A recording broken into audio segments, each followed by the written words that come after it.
கலந்த தேசிய முற்போக்கு திராவிட கழகத்தினுடைய அனைத்து நிர்வாகிகளுக்கும் மகளிர் படங்களை டைரக்ட் செய்த மூத்த சகோதரர் கஸ்தூரி ராஜா அவர்களுக்கும், ரமணா படத்தை டைரக்ட் செய்த முருகதாஸ் அவர்களுக்கும், வீரம் விளஞ்சமன் அவர் யாருன்னா கஸ்தூரி ராஜா சிவியாக பல ஆண்டு காலம் வாழ்ந்தவர் சிவா. என்னுடைய அன்பு சகோதரர் சுதீஷ் அவர்களுக்கும், இந்த படை தலைவனில் யாரெல்லாம் உழைத்தீர்களோ அனைத்து ப்ரொடியூசர்ஸ்க்கும், எஸ்பெஷலி கேமராமேன் அவர்களுக்கும், இந்த படத்தினுடைய ஹீரோயின் அவர்களுக்கும், அவரது தாயார் அவர்களுக்கும், இந்த படத்தினுடைய டைரக்டர் அன்பு அவர்களுக்கும், இந்த மேடையிலே வீற்றிருக்கும் என்னுடைய 2 புதல்வர்களுக்கும் கேப்டன் சார்பாகவும் உங்கள் அனைவரின் சார்பாகவும் என்னுடைய பணிவான வணக்கங்களை தெரிவிச்சுக்கிறேன். அதுவும் ஒரு ஆடியோ லான்ச்ல பேசுறது இதுதான் நான் ஃபர்ஸ்ட் டைம்.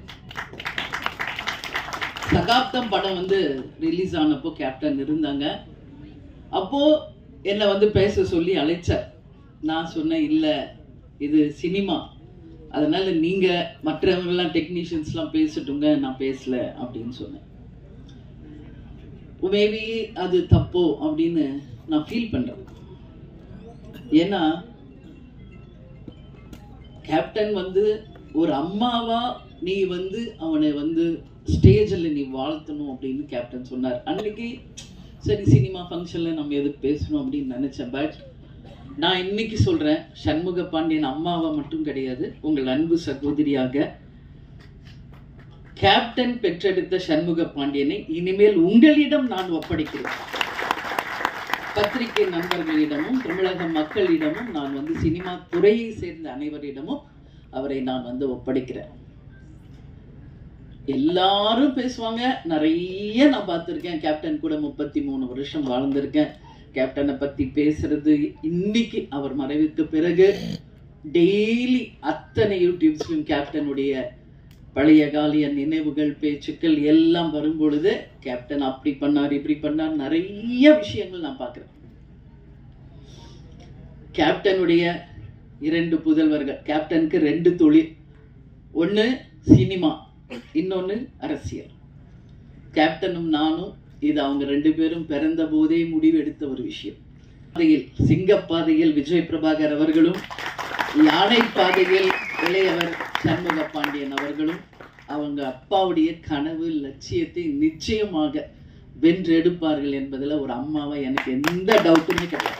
இத்தனை ஆண்டு காலம் ஆனாலும் உச்ச நட்சத்திரமாக சண்முக பாண்டியன் அவர்கள் வந்தாலும் இன்னைக்கு எப்படி உங்க அத்தனை பேரிடமும் எளிமையோடும் உங்கள் அன்பு சகோதரர் போல டவுன் டு எர்த்தா இருக்காரோ அப்படிதான் இருப்பார்.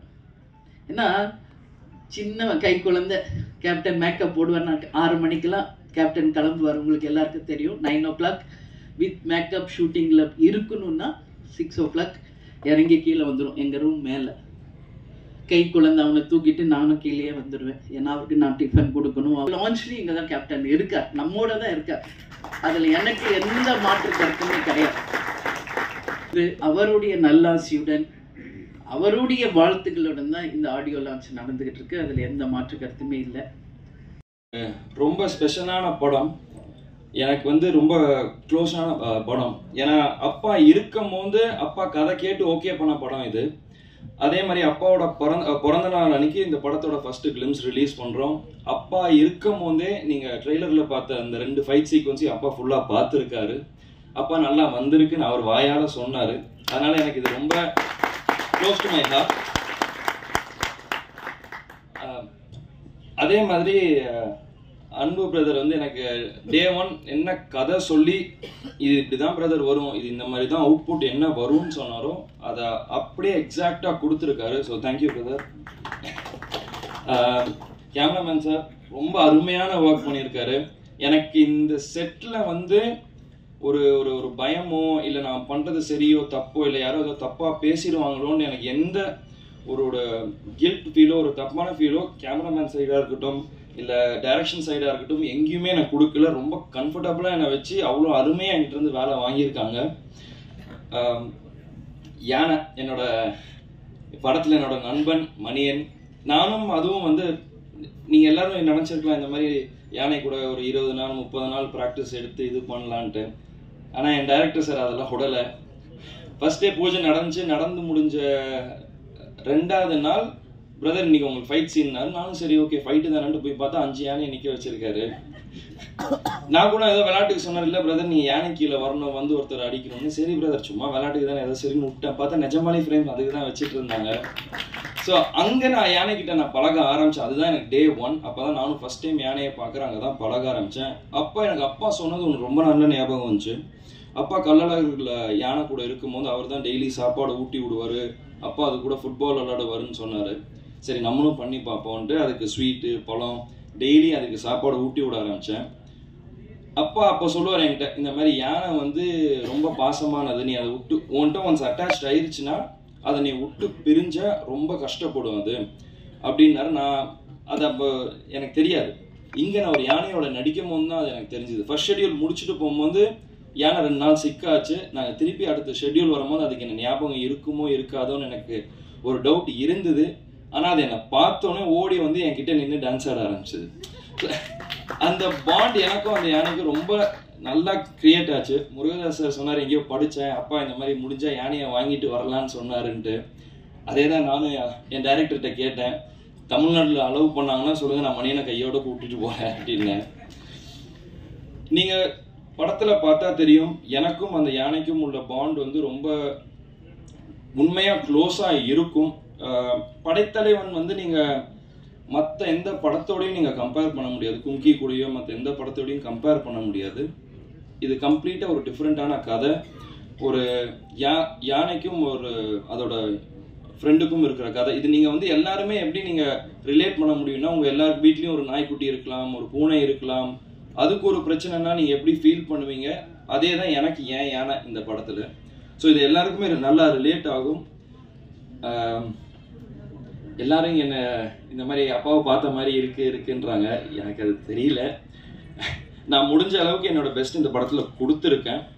இன்னும் பெட்டராக பண்ணிகிட்டே வருவேன், இன்னும் பெட்டர் ஆகிட்டே வருவேன் கண்டிப்பாக. அதே மாதிரி சசிகுமார் சார் தான் சொன்னார், நான் அவர் இதில் தான் ஃபஸ்ட்டு பண்ணேன்ட்டு. இந்த படத்தில் வந்து கேமரா முன்னாடி ஒரு பயம் இல்லாமல் நடிக்கிறதுக்கு ஒரு காரணம் சசிகுமார் சார் தான்.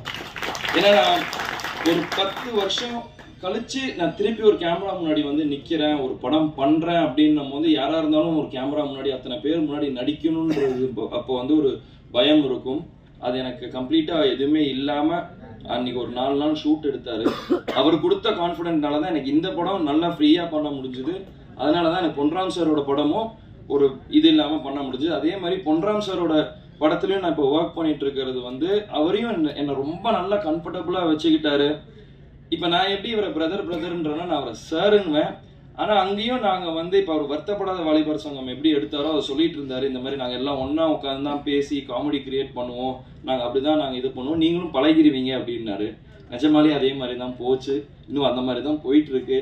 ஸோ நாங்கள் ஒரு காமெடி சீக்வன்ஸ் எடுத்தாலும் சரி, ஃபைட் எடுத்தாலும் சரி, மொத்த ஆர்டிஸ்ட் பொன்ராம் சார் எல்லாம் ஒன்றா உட்காந்து ஒரு சீனை பேசிட்டு தான் பண்ணுவோம். So thank you sir. ஏன்னா என்னோட ஒன் ஆஃப் த ஃபேவரட், நான் ரமணன் அம்மா கிட்ட கூட சொல்லியிருக்கேன், இந்த மாதிரி நிறைய இன்டர்வியூஸ்லையும் கேட்டிருக்காங்க, உனக்கு ரீமேக் பண்ணணும்னா எந்த 2 படம் இல்லை எந்த இது படம்னா எனக்கு ஃபர்ஸ்ட் சத்ரியன், அதுக்கு அடுத்து எனக்கு ரமணா தான். So thank you so much sir. அதே மாதிரி கேமராமேன் சார் 23ஆம் தேதி படம் வருது. இதுலேயும் நிறைய பிரச்சனை இருந்தது, நிறைய தடை இருந்தது. இந்த படம் எனக்கும் சரி அன்புக்கும் சரி ஒரு பெரிய லெசன். இந்த மாதிரி எவ்வளோ பிரச்சனை இருக்குது. வெறும் சினிமா எடுக்கிறது வந்து இது ஈஸி, அதை எப்படி வெளியே நம்ம மக்களுக்கு சேர்க்குறோன்றது அடுத்த ஒரு பெரிய ஒரு இது இருக்குது. அதில் என்னெல்லாம் பண்ணணும் பண்ணக்கூடாதுன்றத ஒரு பெரிய லெசன் 2 பேரும் கற்றுக்கிட்டோம். நாங்கள் தியேட்டருக்கு வருவோம். நீங்கள் மக்கள், ப்ரெஸ், மீடியா, கட்சிக்காரங்க எல்லாரும் சேர்ந்து சப்போர்ட் பண்ணணும். சப்போர்ட் பண்ணுங்கள். அவங்க எல்லாருக்கும் கண்டிப்பாக இந்த படம் பிடிக்கும். இது ஒரு ஃபேமிலி என்டர்டெய்னராக இருக்கும். ஸோ நன்றி, வணக்கம். ஆட் மேன் அவுட்டாக இருக்கிற மாதிரி எனக்கு இருக்குது. ஏன்னா மாமாவும் சரி ப்ரொடியூசராக இருந்து அரசியலுக்கு வந்திருக்காங்க, அம்மாவும் சரி சின்ன வயசுலேருந்து சின்ன வயசுல கல்யாணத்து ஆரம்பத்துலேருந்து அப்பாவோட பல கதைகள் கேட்டிருக்காங்க, எல்லாத்துலேயும் இருந்து அரசியலுக்கு வந்தாங்க. ஆனால் நான் எந்த விஷயமும் இல்லாமல் கேப்டனை மட்டுமே பார்த்து ஒரு ரசிகராக கேப்டன் எப்படி எங்கள் அப்பாவை தாண்டி ஒரு ரசிகராக சின்ன வயசுலேருந்து அப்பாவை நான் பார்த்துட்டு இருப்பேன். இந்த வாட்டி என்னை ஒரு சினிமா மேடைக்கு கூப்பிட்டு பேச வைக்கும்போது உண்மையிலேயே எனக்கு கொஞ்சம் வெக்கமாக இருக்குது, ஷையாக இருக்குது. நீங்கள் இங்கே இருக்கணுமா நான் அப்படின்ட்டு எனக்கு இருக்குது. இருந்தாலும் சண்முக பாண்டியன் ஒரு அண்ணன் இருக்கிறதுனால அப்பா எப்பயுமே சொல்லுவார், அண்ணன் தம்பிக்கு எப்பயும் ஒற்றுமையாக இருக்கணும்ன்ட்டு. எங்கள் அப்பாவோட வார்த்தைக்கு மதித்து அதனால் இன்றைக்கி வந்து என் தம்பிக்கு ஒரு சப்போர்ட்டாக இருக்கணும்னு இந்த வந்திருக்கேன். படைத்தலைவன் படம் ஆரம்பத்துலேருந்து கதை கேட்கறதுலேருந்து நம்ம பார்த்திபன் சார் இருக்கட்டும், அன்பு சாராக இருக்கட்டும், எல்லாரும் வந்து கதை சொல்கிறதுலேருந்து நானும் தம்பியும் இந்த கதைகள் கேட்டிருக்கோம். உண்மையிலேயே ஒரு நல்ல படம், நல்ல கதை. படைத்தலைவன் நிச்சயம் எல்லாரும் சொல்கிற மாதிரி தமிழ் சினிமாவில் ஒரு மிகப்பெரிய ஒரு ஆக்ஷன் ஹீரோவை இன்ட்ரடியூஸ் பண்ணுற ஒரு படமாக படைத்தலைவன் இருக்கும். ஏன் இதை சொல்கிறேன்னா, யார் எப்படி சொல்லுவான்னு தெரியல. நான் எப்பயுமே சொல்லுவேன் எல்லா மேடையிலையும், எங்கள் அப்பாவோட ஃபஸ்ட்டு ஃபேன் நான் தான் அப்படின்றத. கேப்டன் பிரபாகர் அப்போ இருக்கும், இந்த விஜய் பிரபாகர் பிறந்தேன். அதனால் எப்பயுமே நான் ஃபஸ்ட்டு ரசிகர் அப்பாவுக்கு நான் தான் சொல்லுவேன். அதே மாதிரி ஷம்முக்கும் ஒரு ஃபஸ்ட்டு ரசிகராக நான் தான் சொல்லுவேன். ஏன்னா அவன் பண்ண சகாப்தமாக இருக்கட்டும், மதுரை வீரனாக இருக்கட்டும், இப்போ பண்ண படைத்தலைவனாக இருக்கட்டும், நெக்ஸ்ட் வர கொம்பு சீவியாக இருக்கட்டும், எத்தனையோ படங்கள் பண்ணாலுமே அந்த சகாப்தம் படம் பண்ணும்போது மலேசியாவில் ஒரு ஷூட்டிங் ஷூட் பண்ணும்போது 100 ஃபீட்லேருந்து ஆக்ஷன் நாங்கள் கேப்டன் வந்து இல்லை டூப்லாம் போடலாமா என்னன்னு கேட்டுட்டு இருக்காரு. இவர் ஜம்ப் பண்ணிட்டான் மேலேருந்து, எந்த பயமும் இல்லாமல். ஒரு 19 வயசு பையனாக இருக்கும்போது எந்த ஒரு விஷயமும் இல்லாமல் அங்கேருந்து ஜம்ப் பண்ணிட்டாப்புல. ஸோ அப்போ அப்பாவுக்கே வந்து பயம் வந்துருச்சு. என்ன நீ பார்த்து குதிச்சிட்ட, நான் டூப் போடலாம், ஏதாச்சும் ரோப் கட்டலான்னு நீ பார்த்து தைரியமாக குதிச்சிட்ட அப்படின்னும் போது ஷம்மு சொன்னாப்புல, கருப்பனையில படத்தில் ஹெலிகாப்டர் நீங்கள் ரோப்பே இல்லாமல் தொங்கிட்டு வந்தீங்களே, அது எங்களுக்காக பண்ணும்போது உங்கள் மகன் நான் வரும்போது உங்களுக்காக நான் 100 மாடியிலும் குதிக்கிறது எனக்கு என்ன, எனக்கு எந்த அச்சமும் இல்லை, உங்களுக்குள்ள அதே ரத்தம் தான் எனக்குள்ளேயும் ஓடிட்டு இருக்கு அப்படின்னு ஷம்மு சொல்லும்போது உண்மையிலே அந்த இடத்துல நான் வேந்து பார்த்தேன். அதே மாதிரி சகாப்தம் ஒவ்வொரு ஷாட்டுமே தம்பி எப்படிலாம் ஃபைட் பண்ணியிருக்கான்ட்டு எனக்கு தெரியும். கேப்டன் எங்கேயும் போல, அவர் படத்தில் நீங்கள் பாருங்கள், கேப்டன் திரையில் தெரிவார். அப்புறம் கழகத்தை தன் தோளில் சுமந்து கொண்டு வந்திருக்கும் பிரபாகரன் அவர்களுக்கு, சகோதரிகள், தமிழகம் மீண்டும் இருக்கும் அனைவருக்கும் எனது வணக்கத்தை தெரிவித்துக் கொள்கிறேன். கேப்டன் வந்து ரமணாவில் மட்டும் எனக்கு அறிமுகம் நினச்சிட்டு இருப்பீங்க, கிடையாது. ரமணாவுக்கு முன்னாடி எனக்கு அவர் பரிச்சயம். ரசிகனா தேட்டரில் இருந்தது வேறு, அது உங்களை மாதிரி நானும் அவரை ரசிச்சிருக்கேன். கேப்டன் பிரபாகரன்லாம் 50-60 தடவை பார்த்துருப்பேன். டெய்லி நைட் ஷோ முடிஞ்சதுன்னா போய் உட்காந்துருவேன் அந்த தேட்டரில், திருப்பி பார்த்துட்டு இருப்பேன். நான் மட்டும் கிடையாது, மொத்த ஆடிட்டோரியமே ரிப்பீட், எல்லா டைலாகும் வர்றதுக்கு முன்னாடியே கிளாப் பண்ணிகிட்டே இருப்பாங்க. அந்த மாதிரி பார்த்துட்டு இருந்தேன். இன்னும் சொல்லப்போனால் ஒரு இன்னைக்கு நான் என்ன சொல்லுவாங்க, நீ வந்து உங்கள் படத்தில் வில்லன்லாம் ஹேண்ட்ஸமாக இருக்காங்க, வில்லன்லாம் ஹீரோவோட அழகாக இருக்காங்களே எப்படின்னு சொல்லி. ஆனால் வில்லனை வந்து ஒரு ஹேண்ட்ஸமாக ஒத்துக்கிறதுக்கு வந்து ஒரு ஹீரோவுக்கு வந்து ஒரு பெரிய நம்பிக்கை தான். நீங்கள் அதை யோசிச்சு பார்த்தீங்கன்னா அதெல்லாம் அந்த ட்ரெண்டில் ஆரம்பித்தவர் கேப்டன் அவர்கள் தான். கேப்டன் அவரோட வில்லன்கள்லாம் பார்த்தீங்கன்னா பயங்கர அழகாக இருப்பாங்க. அதுக்கு முன்னாடிலாம் அப்படி இருக்கவே மாட்டாங்க. அந்த ட்ரெண்ட் ஆரம்பித்தது கேப்டன் அவர்கள் தான். சத்யராஜ், சரத் சார் ஆகட்டும், இன்னும் நிறைய பேர் சொல்லிகிட்டே இருக்கலாம். அவரோட கம்பெனியில் அவர் அறிமுகம் செய்தவர், அவர் எவ்வளோ பெரிய இது. அதுக்கப்புறம் நான் கலைமணி சார்கிட்ட வந்து இத்தனை ஹாஸ்பிட்டல், இத்தனை போலீஸு, இத்தனை பெட்டு, இத்தனை பேஷண்ட்டு, ஓட்டுரிமை இருக்கிறவங்க, ஆம்பளை பொம்பளைன்னு சொல்ல அந்த நம்பர் சொல்ல, நம்ம வந்து ஒவ்வொரு தடையும் போய் செக் பண்ணி எழுதிடலாம். நம்பர் எழுதுறது ஈஸி, என்னாலே சொல்ல முடியாது. ஒரு அப்படியே ஃபுல்லாக பண்ணிவிட்டு டைலாக் எடுத்தார். இதை மட்டும் எனக்கு 2 நாள் முன்னாடி டைலாக் கொடுத்துருன்னு சொன்னார். 2 நாள் முன்னாடி டைலாக் சொன்னால் ஃபுல்லாக பண்ணார். 2 டேக்கில் ஒரு சிங்கிள் ஷாட் நீங்கள் பார்த்தீங்கன்னா தெரியும். அப்படியே ட்ராலி ஃபாலோ பண்ணிகிட்டே இருக்கும், சிங்கிள் ஷாட்டில் முடித்தார். டைலாக் ஆகட்டும், நடிப்பாகட்டும், ஃபைட் ஆகட்டும், அவருக்கு ஈடு இணை யாருமே கிடையாது. கதர் சட்டையாலும் காக்கி சட்டையிலும் அப்படி ஒரு அழகனை இந்த தமிழ்நாடுக்கு முன்னாடி பார்த்துருக்காரு. நல்லா யோசிச்சு பாருங்க. இது எல்லாருக்கும் எல்லாமே கொடுத்துருக்காரு. ஆனால் யாருக்குமே கொடுக்காத ஒன்னே ஒன்று இந்த படத்தோட ஹீரோ கொடுத்துருக்காரு, அவரோட 2 கண்கள். அந்த கண்ணு போதும் கேப்டன் பார்க்குற மாதிரி அப்படியே இருக்குது. எவ்வளோ பேருக்கு இண்டஸ்ட்ரியில் இருக்கிற ஒரு வாழ்க்கை கொடுத்துருக்காரு. ஆர் சுந்தரராஜன் மாதிரி சார் மாதிரி ஒரு வில்லேஜ் படத்தில் நடிப்பார், அந்த பக்கம் பார்த்தா ஆர்மியோட ஃபைட் பண்ணிட்டு இருப்பாரு. ஃபிலிம் இன்ஸ்டிடியூட்டோட இன்னும் அடையாறு ஃபிலிம் இன்ஸ்டியூட் அந்த டைம்ல வந்து அவ்வளோ, இன்னைக்கு இருக்கு விஸ்காம் அவ்வளோ இருக்கு, அன்னைக்கு டைம்ல அடையாறு ஃபிலிம் இன்ஸ்டியூட் வந்து உள்ள வந்தது Abavanan sir, Chellumani sir, Udayakumar sir, அவ்வளோ பெரிய இன்ஸ்டியூட்ல அந்த டிஎஃப்டில இருந்து வெளில வந்ததுக்கு எல்லாமே ஒரே காரணம் வந்து கேப்டன் அவர்கள் தான். இன்னைக்கு வந்து நம்ம இண்டஸ்ட்ரிக்கு வந்திருக்காருன்னும் போது நம்ம வந்து 2 கையை விரிச்சு அவருடைய வாரி அணைச்சிக்கணும் அவரை. அது வந்து அவர் சொன்ன மாதிரி இது கேட்கறதுக்கு எனக்கு உரிமை இருக்குன்னு சொன்னாரு, என்ன செய்யறதுக்கு எங்களுக்கு கடமை இருக்குங்கிறது தான் உண்மை. அதனால பத்திரிகை நண்பர்கள் ஒரு 2-3 படத்துக்கு அவர் படங்கள்ல நல்லதை மட்டும் எழுதுங்க, நம்ம அதுக்கப்புறம் நம்ம ஒரு கரெக்டா பார்த்துக்கலாம். ஆனால் அந்த ஃபர்ஸ்ட் என்கரேஜ் பண்ண வேண்டியது உங்க கையில தான் இருக்கு. இண்டஸ்ட்ரியில் இவ்வளோ பேர் என்ன மாதிரி எவ்வளோ பேர் வாழ்ந்துட்டு இருக்காங்க, எவ்வளோ பேர் எத்தனையோ வயிறுகள் இன்னமும் சாப்பிட்டுட்டு இருக்கிறதுக்கு அவர் காரணமா இருந்திருக்காரு. அதனால அவருக்கா இந்த படம் மிகப்பெரிய வெற்றியை நம்ம கொடுக்கணும், அது அடையும். ரொம்ப பிரமாதமா இருக்காரு. எனக்கு ஒரே ஒரு சந்தேகம் தான், எப்படி இவருக்கு கட் அவுட் வைப்பாங்கன்னு நான் ஆச்சரியப்படுறேன். ஏன்னா இவரே கட் அவுட் மாதிரி இருக்காரு. எடுப்போம் திருப்பி வந்து ரொம்ப அற்புதமா இருக்கு. யானை வச்சு பண்ணியிருக்காரு. யானையும் ஒரு சிங்கம் நடிச்ச மாதிரி தான் இருந்துச்சு எனக்கு பார்க்கும்போது. கள்ளழகர்லையும் கேப்டன் அவர்கள் வந்து யானையோட நடிச்சார். அப்போ ஒரு இன்டர்வியூக்குள்ள நான் படிச்ச ஞாபகம் இருக்கு. மக்களும் ரெடியா இருக்காங்க, எல்லாரும் அவருக்கு வாழ்த்துக்களை சொல்லணும். நீங்களும் இந்த படம் மிகப்பெரிய வெற்றி அடையணும். இந்த படத்தோட இயக்குனர், ஒளிப்பதிவாளர் எல்லாருமே நல்லா பண்ணியிருக்கீங்க. எல்லாருக்கும் என்னுடைய வாழ்த்துக்கள். ரொம்ப தேங்க்ஸ் ஃபார் சப்போர்ட்டிங் அஸ். இந்த படத்தில் இட்ஸ் அ பிளெஸ்ட் மூவி. நான் ரொம்ப பிளெஸ்டாக ஃபீல் பண்ணுறேன். ஏன்னா கேப்டன் அவருடைய பிளெஸிங்ஸே இந்த படத்தில் இருக்குது, அதுக்கு மேலே வேறு என்ன வேணும். ஸோ ரொம்ப சந்தோஷமாக இருக்குது. அண்ட் அவரை மீட் பண்ணுறதுக்கான ஆப்பர்ச்சுனிட்டியும் எனக்கு கிடைச்சிது. கிளிம்ஸ் ரிலீஸ் பண்ணுறப்ப அதுவே ரொம்ப பிளெஸ்டாக நான் ஃபீல் பண்ணுறேன். அண்ட் அஃப்கோர்ஸ் இதில் Ilaiyaraaja sir major part in this film.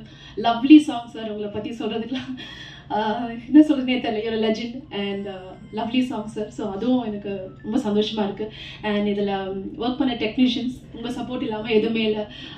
Cameraman sir, Sathish and stunt master எல்லாருக்குமே ரொம்ப தேங்க்ஸ் சொல்ல விரும்புகிறேன். And Parthiban sir for this amazing dialogues. ரொம்ப ஸ்ட்ராங்கான கேரக்டர் எனக்கு கொடுத்துருக்காங்க. And Shanmu, you been such a lovely costar. Very warm, very friendly, ரொம்ப கம்ஃபர்டபுளாக ஃபீல் பண்ண வச்சார். எல்லாமே சூப்பராக போச்சு. Main star of the evening அவரால் வர முடியல இல்லை வர முடியாது. நான் அந்த யானை தான் மணியன். ஸோ அவர் என் கூடவே தான், ஐ திங்க் ஷண்முவோட தான் நிறைய சீன்ஸ்லாம் அவர் கூட இருந்துச்சு. ஸோ அவருக்கும் ஷண்முக்கும் நிறைய பாண்டிங் இருந்துச்சு. அதில் a big animal with a small innocent heart, அதுதான் அவர் சொன்னது. நான் நிறைய பிக்சர்ஸ்லாம் பார்த்துருக்கேன் ஷண்மு அவரோட பாண்டிங்லாம். ஸோ அவரால் வர முடியல, பட் அவர் நடிச்சிருக்காரு இல்லையா. ஸோ அவருக்கும் thanks for working patiently with us. And அவ்வளோதான், தேங்க்யூ ஸோ மச். அண்ட் கண்டிப்பாக ப்ரெஸ் மீடியா அங்கே வந்ததுக்கு ரொம்ப ரொம்ப நன்றி. ஹார்ட் ஒர்க் பண்ணியிருக்கோம். நீங்கள் வந்து கண்டிப்பாக எங்களுக்கு தேட்டரில் வந்து சப்போர்ட் கொடுங்க. நன்றி, தேங்க்யூ.